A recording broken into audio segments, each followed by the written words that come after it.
Trinamool BJP আলাদা কিছু নয়, ওরা যৌথভাবে লড়াই করছেন। ফের দাবি করলেন বাঁকুড়া লোকসভা কেন্দ্রের সিপিআইএম প্রার্থী আইনজীবী নীলাঞ্জন দাশগুপ্ত।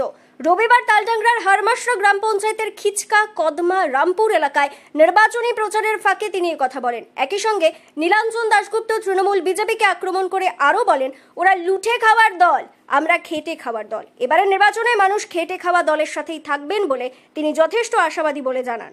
আজকে সকালবেলা তালডাংরার খিচকা গ্রাম দিয়ে আমরা শুরু করেছিলাম। সকাল থেকেই প্রচার চলছে। পরবর্তীকালে আমরা এখন ডাঙ্গা গ্রামে আছি, মধ্যেখানে রামপুর পেরিয়েছি এবং কদমা গ্রাম পেরিয়েছি এবং প্রচুর মানুষ আমাদের সঙ্গে যুক্ত হচ্ছেন। আপনারা যখন প্রথমে মিছিলটা দেখেছিলেন যে মানুষ সংখ্যা ছিল, তার থেকে এখন অনেক মানুষ বেড়ে গেছেন। এই অসহ্য গরমের মধ্যে তারা সকলে নিজেরা কষ্ট করে এই রোদের মধ্যে তারা আমাদের সঙ্গে আছেন। আমার ভাবতেও ভালো লাগছে। এই জন্যেই পার্টিটা করে আমরা বলি যে বামপন্থীরা হচ্ছে মেহনতি মানুষের পার্টি এবং তারা এটা প্রমাণও করছেন। এবং তাদের অনেক সমস্যা, নানা সমস্যা তারা জর্জরিত। রাস্তা নেই, জল নেই, কাজ নেই, এখান থেকে হাসপাতালগুলোতে মিনিমাম যে নেসেসিটিগুলো আছে সেগুলো পূরণ হয় না। তবুও তারা সঙ্গে আছেন এবং তারা বলছেন বামপন্থীদের জয়যুক্ত করবেন।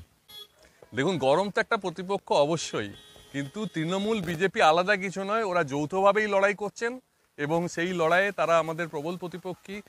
তারা হচ্ছেন লুটে খাওয়ার দল, আমরা হচ্ছি খেটে খাওয়ার দল। ভীষণ ভালো সাড়া আছে এবং আমরা জয়যুক্ত হব, এটা মানুষ বুঝিয়ে দিচ্ছেন তাদের গেস্টারে, পশ্চারে।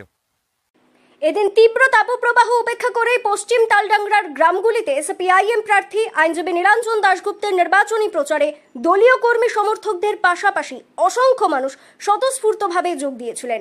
প্রচার মিছিলে যত সামনের দিকে গিয়েছে, মানুষের স্বতঃস্ফূর্ত অংশগ্রহণে মিছিল ততটাই দীর্ঘ হয়েছে বলে সিপিআইএম সূত্রে জানানো হয়েছে। এদিনের কর্মসূচিতে প্রার্থী আইনজীবী নীলাঞ্জন দাশগুপ্ত ছাড়াও উপস্থিত ছিলেন নিখিলবঙ্গ শিক্ষক সমিতির বাঁকুড়া জেলা সম্পাদিকা অস্মিতা দাশগুপ্ত, সিপিআইএম তালডাংরা এরিয়া কমিটির সম্পাদক হারাধন ঘোষ সহ অন্যান্যরা। ব্যুরো রিপোর্ট, দক্ষিণ বাঁকুড়া দর্পণ, তালডাংরা।